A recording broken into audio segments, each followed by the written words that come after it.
ನಮಸ್ಕಾರ. ಅಂತಾರಾಷ್ಟ್ರೀಯ ಸಂಸ್ಥೆಗಳು ಮತ್ತು ಅವುಗಳ ಪ್ರಧಾನ ಕಚೇರಿಗಳನ್ನು ನೆನಪಿಟ್ಕೊಳೋದು ತುಂಬಾ ಕಷ್ಟ ಮತ್ತು ತುಂಬಾ ಬೋರು ಅಂತ ಅಂದ್ಕೊತೀವಲ್ವಾ. ಹಾಗಾದರೆ ಅವುಗಳನ್ನು ಯಾವ ರೀತಿ ಸುಲಭವಾಗಿ ನೆನಪಿಟ್ಕೋಬೋದು ಅನ್ನೋದನ್ನು ಈ ಒಂದು ವಿಡಿಯೋದಲ್ಲಿ ನಿಮಗೆ ಹೇಳ್ಕೊಡ್ತಾ ಹೋಗ್ತೀನಿ. ಬನ್ನಿ, ಕಂಪ್ಲೀಟಾಗಿ ವಿಡಿಯೋ ನೋಡಿ, ಆಮೇಲೆ ಗೊತ್ತಾಗುತ್ತೆ ನಿಮಗೆ ವಾವ್ ಎಷ್ಟು ಸೂಪರ್ ಆಗಿದೆ, ತುಂಬ ಥ್ಯಾಂಕ್ ಯು, ತುಂಬ ಧನ್ಯವಾದ ಅಂತ ನೀವು ತಿಳಿಸ್ತಾ ಹೋಗ್ತೀರಿ. ಎಷ್ಟೋ ಜನ ಸ್ಪರ್ಧಾತ್ಮಕ ಪರೀಕ್ಷೆಯಾಗಿ ಓದ್ತಾ ಇರ್ತಾರೆ, ಮತ್ತು ಎಷ್ಟೋ ಜನ ಈ ಒಂದು ಜನರಲ್ ನಾಲೆಡ್ಜನ್ನು ಇಂಪ್ರೂವ್ಮೆಂಟ್ ಮಾಡ್ಕೋಬೇಕು ಅಂತ ಓದ್ತಾ ಇರ್ತಾರೆ. ಎಲ್ಲರಿಗೂ ಸಹಿತ ಇವು ಅಂತಾರಾಷ್ಟ್ರೀಯ ಪ್ರಧಾನ ಕಚೇರಿಗಳನ್ನು ನೆನಪಿಟ್ಕೊಳೋದು ಹೇಗೆ, ಮತ್ತು ಪ್ರಧಾನ ಕಚೇರಿ ಇಲ್ಲಿ ಒಂದು ಅಂತಾರಾಷ್ಟ್ರೀಯ ಸಂಸ್ಥೆಗಳನ್ನು ಮತ್ತು ಅವುಗಳ ಪ್ರಧಾನ ಕಚೇರಿಗಳನ್ನು, ಹೆಡ್ ಕ್ವಾರ್ಟರ್ಸ್ಗಳನ್ನು ನೆನಪಿಟ್ಕೊಳೋದು ತುಂಬಾ ಕಷ್ಟ ಆಗುತ್ತೆ. ಹಾಗಾದರೆ ಈ ಒಂದು ವಿಡಿಯೋದಲ್ಲಿ ಅವುಗಳನ್ನು ನಾವು ಯಾವ ರೀತಿ ಸುಲಭವಾಗಿ ಸುಲಲಿತವಾಗಿ ಕೊನೆಯವರೆಗೂ ನೆನಪಿಟ್ಕೋಬೋದು ಅನ್ನೋದನ್ನು ನೋಡ್ತಾ ಹೋಗ್ತೀವಿ. ಆ ಮ್ಯಾಜಿಕ್ಕನ್ನು ಇಂದು ನಾವು ಏನು ಮಾಡ್ತೀವಿ ಅಂದರೆ ಡಿಕೋಡ್ ಮಾಡ್ತಾ ಹೋಗೋಣ. ಮ್ಯಾಜಿಕಲ್ಲಿ ಅವುಗಳನ್ನು ಟ್ರಿಕ್ಸಲ್ಲಿ ಕಲಿತಾ ಹೋಗೋಣ. ಈ ಎಲ್ಲ ಸಂಸ್ಥೆಗಳನ್ನು ನೆನಪಿಟ್ಕೊಳ್ಳೋದು ಪಕ್ಕ ಅಂದರೆ ಒಂದು ಲಾಜಿಕ್, ಅಂದರೆ ಒಂದು ಸ್ಕಿಲ್, ಒಂದು ಟ್ರಿಕ್ಸ್ ಅಂತ ಹೇಳ್ತೀವಿ. ಭೌಗೋಳಿಕವಾಗಿ ಎಲ್ಲವುಗಳನ್ನು ಒಂದೊಂದೇ ನಾವು ನೋಡ್ತಾ ಹೋಗೋಣ. ಮೊದಲನೇದಾಗಿ ಈ ಸಂಸ್ಥೆಗಳನ್ನು ನೆನಪಿಟ್ಕೊಳ್ಳುವಂಥ ಒಂದು ಮೂಲ ತಂತ್ರಗಳನ್ನು ನಾವು ನೋಡ್ತಾ ಹೋಗೋಣ. ನಾವು ಇಂದು ಸ್ವಿಟ್ಜರ್ಲ್ಯಾಂಡಿನ ಜಿನೇವಾ ನಗರವನ್ನು ಅತ್ಯಂತ ಬುದ್ಧಿವಂತ ಕೇಂದ್ರ ಅಥವಾ ಕಲ್ಯಾಣ ಕೇಂದ್ರ ಅಂತೇಳಿ ಕರಿತೀವಿ. ಈ ಒಂದು ಪದ ಏನಿದೆ ನಮಗೆ ಈ ಒಂದು ಕಾನ್ಸೆಪ್ಟನ್ನು ಓದಲಿಕ್ಕೆ ತುಂಬ ಹೆಲ್ಪ್ ಮಾಡುತ್ತೆ. ಅಂದರೆ ಇಂಗ್ಲೀಷ್ನ ವರ್ಲ್ಡ್ ಎಂಬ ಪದ ಅಥವಾ ವಿಶ್ವ ಎಂಬ ಪದದಿಂದ, ಅಂದರೆ ಇಂಗ್ಲೀಷ್ನ ವರ್ಲ್ಡ್ ಅಥವಾ ವಿಶ್ವ ಎಂಬ ಪದದಿಂದ ಇದು ಶುರುವಾಗಿ ಆರ್ಗನೈಜೇಷನ್ ಅಥವಾ ಸಂಸ್ಥೆ ಎಂಬ ಪದದಿಂದ ಕೊನೆಗೊಳ್ಳುವ, ಇಲ್ಲವೇ ಆರೋಗ್ಯ ಮತ್ತು ಮಾನವ ಹಕ್ಕುಗಳಿಗೆ ಸಂಬಂಧಿಸಿದ ಬಹುತೇಕ ಸಂಸ್ಥೆಗಳು ಜಿನೇವಾದಲ್ಲೇ ಇವೆ. ಇದು ಎಷ್ಟು ಸ್ಪಷ್ಟವಾದ, ಸಿಂಪಲ್ ಆದ ಒಂದು ಲಾಜಿಕ್ ಅಲ್ವಾ. ಮುಂದುವರಿದು ಜಿನೇವಾ ಮತ್ತು ವಾಷಿಂಗ್ಟನ್ ಈ ಒಂದು ಜಾಗತಿಕ ಪ್ರಧಾನ ಕಚೇರಿಗಳ ಬಗ್ಗೆ ನಾವು ನೋಡ್ತಾ ಹೋಗೋಣ. ಇಲ್ಲೊಂದು ಅದ್ಭುತವಾದ ಟ್ರಿಕ್ಸ್ ಇದೆ, ಕೇಳಿ. ಏನಂದರೆ, ಜಿನೇವಾದಲ್ಲಿ ಆರೋಗ್ಯವಾಗಿದ್ದ ಕಾರ್ಮಿಕರು ವ್ಯಾಪಾರ ಮತ್ತು ಹಣಕಾಸು ಬಗ್ಗೆ ಚರ್ಚೆ ಮಾಡ್ತಾರೆ. ಎಷ್ಟು ಅದ್ಭುತವಾದ ಒಂದು ವಾಕ್ಯವಾಗಿದೆ. ಜಿನೇವಾದಲ್ಲಿ ಆರೋಗ್ಯವಾಗಿದ್ದ ಕಾರ್ಮಿಕರು ವ್ಯಾಪಾರ ಮತ್ತು ಹವಾಮಾನ ಬಗ್ಗೆ ಚರ್ಚೆ ಮಾಡ್ತಾರೆ. ಇದು ಜಿನೇವಾ, ಆರೋಗ್ಯ, ಕಾರ್ಮಿಕರು, ವ್ಯಾಪಾರ, ಹವಾಮಾನ ಈ ವಿಷಯದ ಬಗ್ಗೆ ನೇರವಾಗಿ ಕನೆಕ್ಟ್ ಮಾಡ್ತಾ ಹೋಗುತ್ತೆ. ಒಂದು ಚಿಕ್ಕ ಕತೆ ಕೇಳಿದ ಹಾಗೆ ಅನ್ಸಲ್ವ ನಮಗೆ? ಈ ಪದವನ್ನು ಸ್ವಲ್ಪ ಬಿಡಿಸಿ ನೋಡ್ತಾ ಹೋಗೋಣ. ವಿಶ್ವದ 4 ಬೃಹತ್ ಸಂಸ್ಥೆಗಳು ನಮ್ಮ ಕಣ್ಣೆದುರಿಗೆ ಬರ್ತವೆ. ಅವು ಯಾವುವು ಅಂದರೆ ವಿಶ್ವ ಆರೋಗ್ಯ ಸಂಸ್ಥೆ ಅಂದರೆ WHO, ಅಂತಾರಾಷ್ಟ್ರೀಯ ಕಾರ್ಮಿಕ ಸಂಸ್ಥೆ ಅಂದರೆ ILO, ವಿಶ್ವ ವ್ಯಾಪಾರ ಸಂಸ್ಥೆ ಅಂದರೆ WTO ಮತ್ತು ವಿಶ್ವ ಹವಾಮಾನ ಸಂಸ್ಥೆ ಅಂದರೆ WMO ಅಂತ ಕರ್ಕೊಳ್ತೀವಿ. ಅಂದರೆ ಇನ್ನು ಮುಂದೆ ನೀವು ಇವೆಲ್ಲವೂ ಜಿನೇವಾದಲ್ಲಿವೆ ಅನ್ನೋದು ಒಂದು ಅದ್ಭುತವಾದ ವಿಷಯ.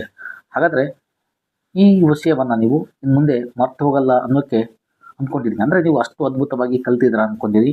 ಇವೆಲ್ಲವೂ ಜಿನೇವಾದಲ್ಲಿವೆ, ಅಂದರೆ ಈ ಮರ್ತು ಹೋಗುವ ಚಾನ್ಸೇ ಇಲ್ಲ ಅಂದ್ಕೊಳ್ತೀನಿ ನಾನು. ತುಂಬ ನಿಮಗೆ ಅರ್ಥವಾಗಿದೆ ಅಂದ್ಕೊತೀನಿ, ನೆನ್ಬಿಟ್ಕೊಳಕ್ಕೆ ತುಂಬ ಈಸಿ ಆಗಿದೆ ಅಂತ ನಾನು ಅಂದ್ಕೊಂಡಿದ್ದೀನಿ. ಬನ್ನಿ ಮುಂದಿನ ವಿಷಯಕ್ಕೆ ನಾವು ನೋಡ್ತಾ ಹೋಗೋಣ. ಜಿನೇವಾ ಕಲ್ಯಾಣದ ಕಡೆ ಗಮನ ಹರಿಸಿದ್ರೆ ವಾಷಿಂಗ್ಟನ್ DC ಇದಕ್ಕೆ ತದ್ವಿರುದ್ಧವಾಗಿದೆ. ವಾಷಿಂಗ್ಟನ್ DCಯನ್ನು ಹಣಕಾಸು ಮತ್ತು ಬ್ಯಾಂಕಿಂಗ್ ಸಂಸ್ಥೆಗಳ ಹಣದ ಮನೆ ಅಂತ ಇಲ್ಲಿ ಸ್ಪಷ್ಟವಾಗಿ ವರ್ಗೀಕರಿಸಲಾಗಿದೆ. ಇದನ್ನು ನೆನಪಿಟ್ಕೊಳ್ಳೋಕ್ಕೆ ನಮ್ಮಲ್ಲಿ ಒಂದು ಸಿಂಪಲ್ ಲಾಜಿಕ್ ಇದೆ. ಅಮೇರಿಕನ್ ಕರೆನ್ಸಿಯ ಮೇಲೆ ಜಾರ್ಜ್ ವಾಷಿಂಗ್ಟನ್ ಅವರ ಚಿತ್ರ ಇರುತ್ತೆ ತಾನೇ. ಹಾಗಾಗಿ ಹಣಕ್ಕೆ ಸಂಬಂಧಿಸಿದ ಎಲ್ಲ ಸಂಸ್ಥೆಗಳು ವಾಷಿಂಗ್ಟನ್ನಲ್ಲೇ ಕಂಡುಬರ್ತವೆ. ನೋಡಿ, ಎಂಥ ಚತುರವಾದ ಒಂದು ಟ್ಯಾಲೆಂಟ್ ಐಡಿಯಾ ಇದು ಅಲ್ವಾ. ಈ ಹಣದ ಟ್ರಿಕ್ನಿಂದಾಗಿ ಅಂತಾರಾಷ್ಟ್ರೀಯ ಹಣಕಾಸು ನಿಧಿ ಅಂದರೆ IMF ಮತ್ತು ವಿಶ್ವ ಬ್ಯಾಂಕ್ ಇವೆರಡೂ ಸಹಿತ ಅಮೇರಿಕದ ರಾಜಧಾನಿಯಾದ ವಾಷಿಂಗ್ಟನ್ DCಯಲ್ಲಿ ಇವೆ ಅಂತ ನಾವು ಈಸಿಯಾಗಿ ಗುರುತಿಸ್ಬೋದು. ಮತ್ತು ನಾವು ಈಸಿಯಾಗಿ ನೆನ್ಪಿಟ್ಕೊಳ್ಳೋಕ್ಕೆ ತುಂಬ ಸಹಾಯ ಮಾಡುತ್ತೆ. ನಮ್ಮ ವಿಶ್ವ ಪ್ರವಾಸದ 3ನೇ ನಿಲ್ದಾಣ ಯಾವುದಂದರೆ ನ್ಯೂಯಾರ್ಕ್ ಮತ್ತು ಪ್ಯಾರಿಸ್ ಬಗ್ಗೆ, ಅಂದರೆ ಅಲ್ಲಿ ಕಂಡುಬರುವಂಥ ಒಂದು ಅಂತಾರಾಷ್ಟ್ರೀಯ ಸಂಸ್ಥೆಗಳ ಬಗ್ಗೆ ನಾವು ನೋಡ್ತಾ ಹೋಗೋಣ. ಇವು ಶಾಂತಿ ಮತ್ತು ಸಂಸ್ಕೃತಿಯ ಕೇಂದ್ರಗಳಂತೇಳಿ ನೆನ್ಪಿಟ್ಕೋಬೇಕಾಗತ್ತೆ. ಒಳ್ಳೆ ಮಜವಾದ ಸ್ಕಿಲ್ಲನ್ನು ನಾವು ಕಲಿತಾ ಹೋಗೋಣ.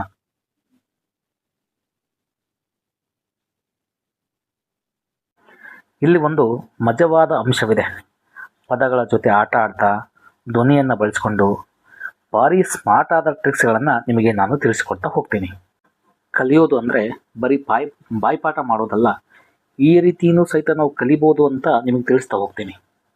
ವಿಶ್ವದ ಶಾಂತಿ ಕಾಪಾಡಲು ಮತ್ತು ಮಕ್ಕಳ ಅಭಿವೃದ್ಧಿಗೆ ಹೊಸ ದಾರಿ ಬೇಕು. ಹೊಸ ದಾರಿ ಅನ್ನೋದನ್ನು ಇಂಗ್ಲೀಷ್ನಲ್ಲಿ ನ್ಯೂ ವೇ ಅಂತ ಕರಿತೀವಲ್ವಾ. ಆ ನ್ಯೂ ವೇ ಅನ್ನೋ ಪದವನ್ನೇ ನ್ಯೂಯಾರ್ಕ್ ಅಂತ ನಾವು ಲಿಂಕ್ ಮಾಡ್ತಾ ಹೋಗೋಣ. ಇದು ವಿಶ್ವಸಂಸ್ಥೆ ಮತ್ತು ನ್ಯೂಯಾರ್ಕಿಗೆ ಪಕ್ಕ ಜಾಯಿಂಟ್ ಮಾಡ್ತಾ ಹೋಗುತ್ತೆ. ಅಂದರೆ ಶಾಂತಿಯುತ ದಾರಿ ಮತ್ತು ವಿಶ್ವಸಂಸ್ಥೆಯ ಹುಡುಕಾಟವನ್ನು ನಾವು ನೋಡ್ತಾ ಹೋಗ್ತೀವಿ.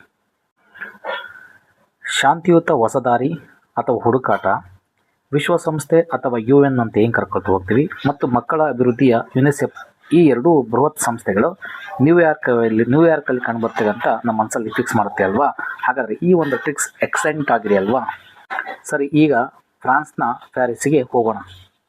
ಪ್ಯಾರಿಸ್ ಅಂದ ತಕ್ಷಣ ನೆನಪಾಗೋದು ಅದರ ಒಂದು ಸೌಂದರ್ಯ ಮತ್ತು ಸಾಂಸ್ಕೃತಿಕ ನಗರ ಅಂತೇಳಿ ಪ್ಯಾರಿಸ್ನ ಕರಿತಾ ಹೋಗ್ತೀವಿ. ಈ ಜಾಗತಿಕವಾಗಿ ಗುರುತಿಸಲ್ಪಟ್ಟ ಒಂದು ವಿಷಯವನ್ನೇ ನಾವು ತಂತ್ರವಾಗಿ ಬಳಸ್ಕೊಳ್ತಾ ಹೋಗೋಣ, ಓಕೆನಾ.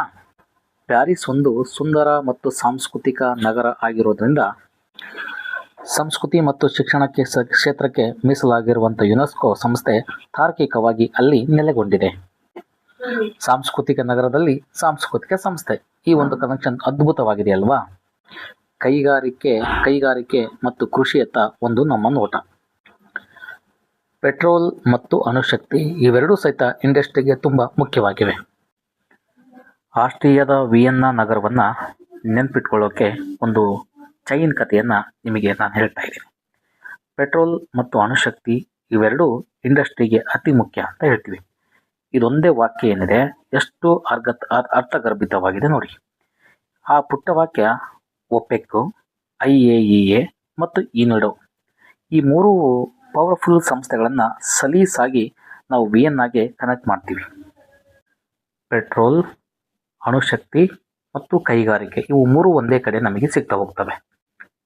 ಇದು ನಮ್ಮ ಕಲಿಕೆಯ ವೇಗವನ್ನು ಡಬಲ್ ಮಾಡ್ತಾ ಹೋಗುತ್ತೆ. ನಮ್ಮ ಕಲಿಕೆಯಲ್ಲಿ ಅತ್ಯಂತ ಫನ್ನಿಯಾದ, ಇಂಟ್ರೆಸ್ಟಿಂಗ್ ಆದ ಟ್ರಿಕ್ಸ್ ಬರೋದು ಇಲ್ಲಿ. ಆಹಾರ ಸಂಸ್ಥೆಗಳನ್ನು ಮ್ಯಾಪ್ ಮಾಡುವಾಗ ನಮ್ಮ ದಕ್ಷಿಣ ಭಾರತ ಇಡ್ಲಿಗೆ ಹೋಲಿಸಲಾಗುತ್ತೆ. ಇಡ್ಲಿ ಅನ್ನೋ ಪದ ಕೇಳೋಕ್ಕೆ ಸೇಮ್ ಇಟಲಿ ಥರ ಇದೇನೆ ಅಲ್ವಾ. ಇದನ್ನೇ ನಾವು ಇಲ್ಲಿ ಟ್ರಿಕ್ಸ್ ಆಗಿ ಬಳಸ್ತಾ ಹೋಗೋಣ.